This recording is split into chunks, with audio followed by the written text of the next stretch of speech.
நடக்குதுங்கிற தீர்மானமான கருத்துக்கு திரு கமலஹாசன் எப்படி வர்றாருங்கிறது என்னுடைய கேள்வி. ஊடகம் ஒரு காரணமா இருக்கலாம் இல்லையா? ஊடகங்கள் செய்தி பதிவு பண்ணதே தவிர ஊடகங்கள் வந்து இன்வெஸ்டிகேட் பண்ணல. தமிழ்நாடு ஊடகத்தை பொறுத்து நான் இன்சைடரா நான் சொல்வேன்.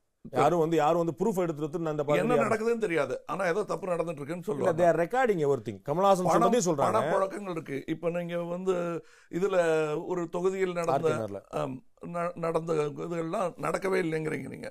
இல்ல, பெரும் குற்றச்சாட்டு இருக்குது. தேர்தல் ஆணையம் அது காரணம் காட்டி தான் தள்ளுபடி பண்ணிருக்கு, அதுக்காக தான் ரத்து பண்ணிருக்காங்க. அது ஊழல் இல்லையா? நிச்சயமா முறைகேடு தான், மாற்றுக்கிறதுல. ஆனா முறைகேடு ஊழல் ஆனா நிரூபிக்கப்படுற வரை மக்கள் பொறுமையா இருக்கணுங்கிறீங்க நீங்க.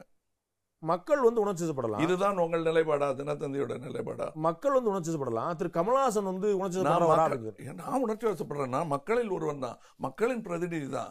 என் கோவம் என்ன, நான் வந்து எத்தனை புத்தகம் எழுதியிருக்கேன் அரசியல் பத்தி. மக்களில் ஒருவன் தான் நான். உங்க நிலைப்பாடு என்ன சொல்லுங்க. நீங்க எங்கேயுமே ஊழல் நடக்கக்கூடாது கூடாது. இப்ப நடந்திருக்குங்கிறீங்களா இல்லைங்கிறீங்களா? நான் வந்து நீதிமன்ற விசாரணை நியாயம் தெரியாம சொல்றேன். நான் சொல்றது வந்து தீர்ப்பு வந்துச்சுன்னா நான் வந்து சத்தம் போட்டு கூவி சொல்லுவேன். நான் என்ன வந்திருக்குதோ அதை. விடுதலை ஆனாங்கன்னா விடுதலை ஆனாங்கன்னு சொல்லி சொல்லுவேன், சிறை சென்றாங்கன்னா சிறை சென்றாங்கன்னு சொல்லி சொல்லுவேன்.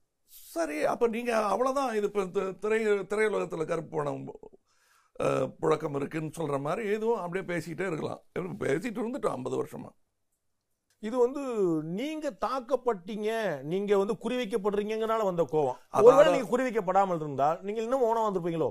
சொல்ல முடியாது. அது இப்ப எவ்வளவு பெரிய சோகம் பாருங்க. நன்றி தான் சொல்லணும் அந்த அம்மையாருக்கு. உங்களுக்குள்ள உள்ள அந்த இதை எழுப்பி விட்டதுக்கு அந்த அம்மாவுக்கு நன்றி சொல்லணும்.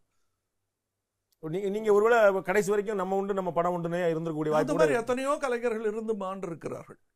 அதுல ஒருத்தனா தான் நான் என்ன நினைச்சிட்டு இருந்தேன். ஓட்டு போடும்போது கரெக்டாக நம்ம போட்டுருவோம், என்னால் முடிஞ்ச நியாயத்தை செய்வோம். அதுக்கெல்லாம் இருக்க விடாமல் நான் ஓய்வை விரும்பினாலும் காற்று விடவில்லை.